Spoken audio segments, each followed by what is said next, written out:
The Pauli exclusion principle is the quantum mechanical principle that states that two identical fermions cannot occupy the same quantum state simultaneously. In the case of electrons, it can be stated as follows. It is impossible for two electrons of a poly-electron atom to have the same values of the four quantum numbers: n, the principal quantum number; the angular momentum quantum number, m; the magnetic quantum number; and ms, the spin quantum number. For two electrons residing in the same orbital, n and m are the same, so ms, the spin, must be different, and thus the electrons have opposite half-integer spins, 1/2 and -1/2. This principle was formulated by Austrian physicist Wolfgang Pauli in 1925. A more rigorous statement is that the total wave function for two identical fermions is antisymmetric with respect to exchange of the particles.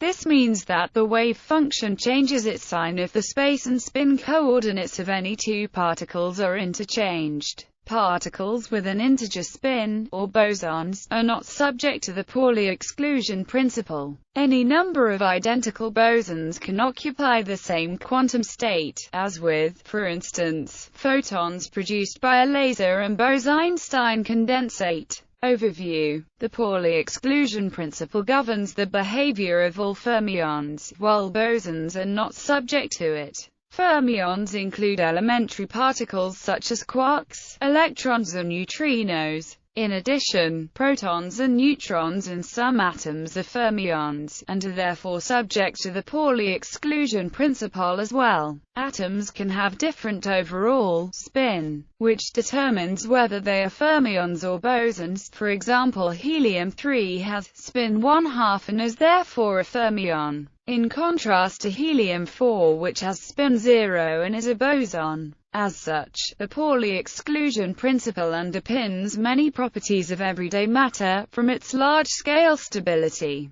to the chemical behavior of atoms. Half-integer spin means that the intrinsic angular momentum value of fermions is times a half-integer. In the theory of quantum mechanics, fermions are described by antisymmetric states. In contrast, particles with integer spin have symmetric wave functions. Unlike fermions, they may share the same quantum states. Bosons include the photon, the Cooper pairs which are responsible for superconductivity, and the W and Z bosons. History. In the early 20th century it became evident that atoms and molecules with even numbers of electrons are more chemically stable than those with odd numbers of electrons. In the 1916 article, The Atom and the Molecule, by Gilbert N. Lewis, for example, the third of his 6 postulates of chemical behavior, states that the atom tends to hold an even number of electrons in the shell and especially to hold 8 electrons which are normally arranged symmetrically at the 8 corners of a cube.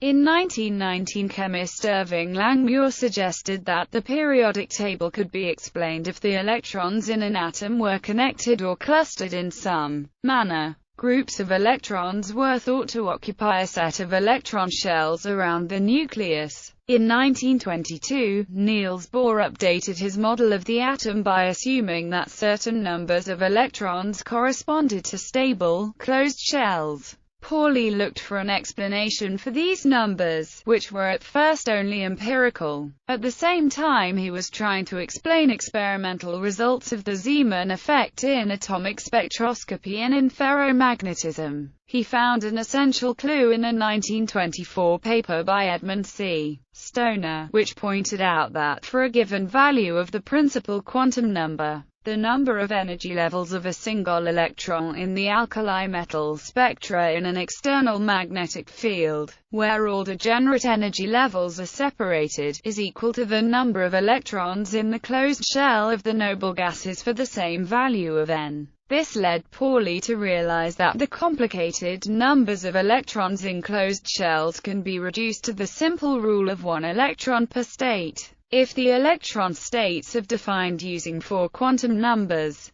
For this purpose he introduced a new 2-valued quantum number, identified by Samuel Goldsmith and George Uhlenbeck as electron spin. Connection to quantum state symmetry. The Pauli exclusion principle with a single-valued many-particle wave function is equivalent to requiring the wave function to be antisymmetric. An antisymmetric two-particle state is represented as a sum of states in which one particle is in state and the other in state. And antisymmetry under exchange means that A equals minus A. This implies A equals 0 when X equals Y, which is Pauli exclusion. It is true in any basis, since unitary changes of basis keep antisymmetric matrices antisymmetric, although strictly speaking, the quantity A is not a matrix but an antisymmetric rank 2 tensor. Conversely, if the diagonal quantities A are 0 in every basis, then the wave function component is necessarily antisymmetric.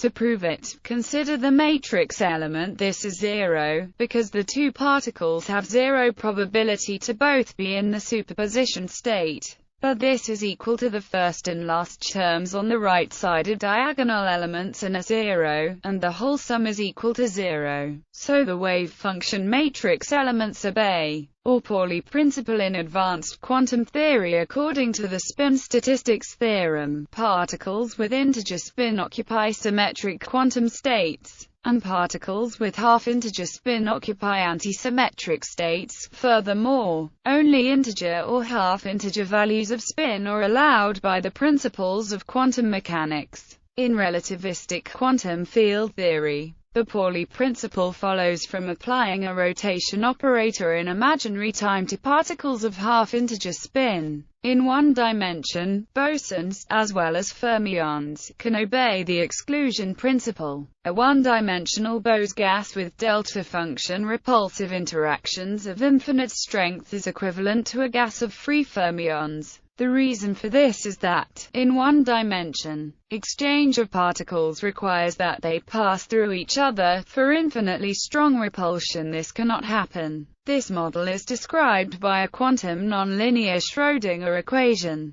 In momentum space, the exclusion principle is valid also for finite repulsion in a Bose gas with delta function interactions, as well as for interacting spins in Hubbard model in one dimension, and for other models solvable by Bethe-Ansatz. The ground state in models solvable by Bethe-Ansatz is a Fermi sphere. Consequences: atoms and the Pauli principle. The Pauli exclusion principle helps explain a wide variety of physical phenomena. One particularly important consequence of the principle is the elaborate electron shell structure of atoms and the way atoms share electrons, explaining the variety of chemical elements and the chemical combinations. An electrically neutral atom contains bound electrons equal in number to the protons in the nucleus. Electrons, being fermions, cannot occupy the same quantum state as other electrons, so electrons have to stacked within an atom, i.e., have different spins while at the same electron orbital as described below. An example is the neutral helium atom, which has two bound electrons, both of which can occupy the lowest energy states by acquiring opposite spin, as spin is part of the quantum state of the electron.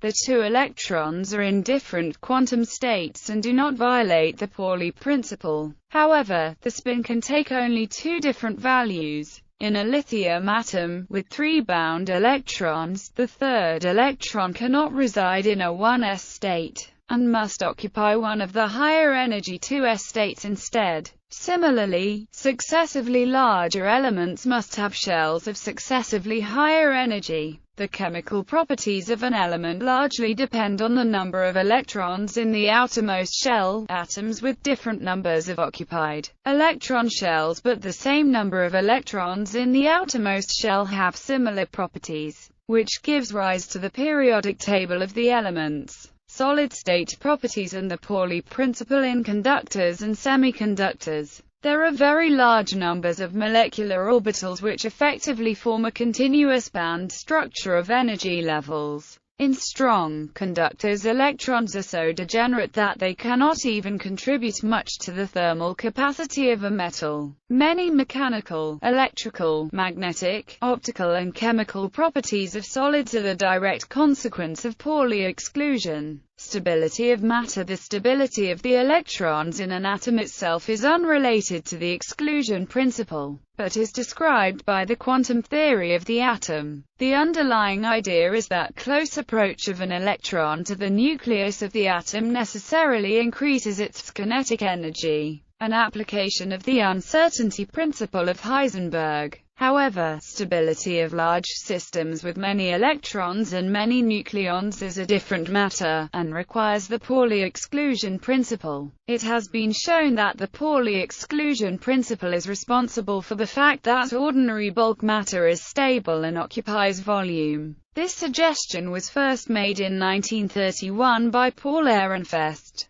who pointed out that the electrons of each atom cannot all fall into the lowest energy orbital and must occupy successively larger shells. Atoms therefore occupy a volume and cannot be squeezed too closely together. A more rigorous proof was provided in 1967 by Freeman Dyson and Andrew Leonard, who considered the balance of attractive and repulsive forces and showed that ordinary matter would collapse and occupy a much smaller volume without the Pauli principle. The consequence of the Pauli principle here is that electrons of the same spin are kept apart by a repulsive exchange interaction, which is a short-range effect, acting simultaneously with the long-range electrostatic or Coulombic force. This effect is partly responsible for the everyday observation in the macroscopic world that two solid objects cannot be in the same place at the same time. Astrophysics and the Pauli principle. Dyson and Leonard did not consider the extreme magnetic or gravitational forces which occur in some astronomical objects.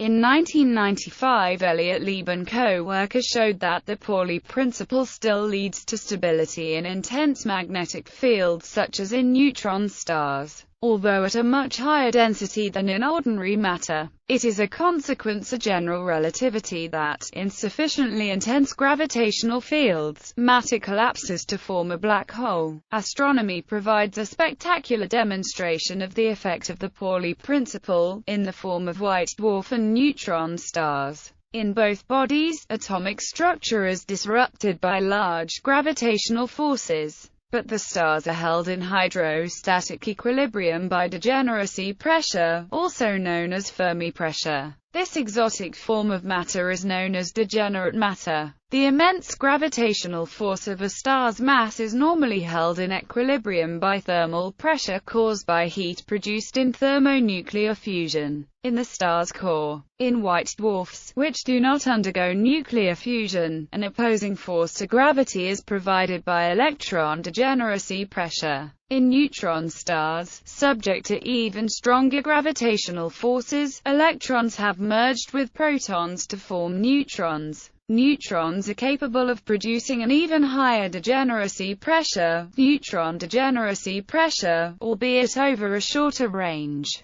This can stabilize neutron stars from further collapse, but at a smaller size and higher density than a white dwarf. Neutrons are the most rigid objects known. Their Young modulus is 20 orders of magnitude larger than that of diamond. However, even this enormous rigidity can be overcome by the gravitational field of a massive star or by the pressure of a supernova, leading to the formation of a black hole.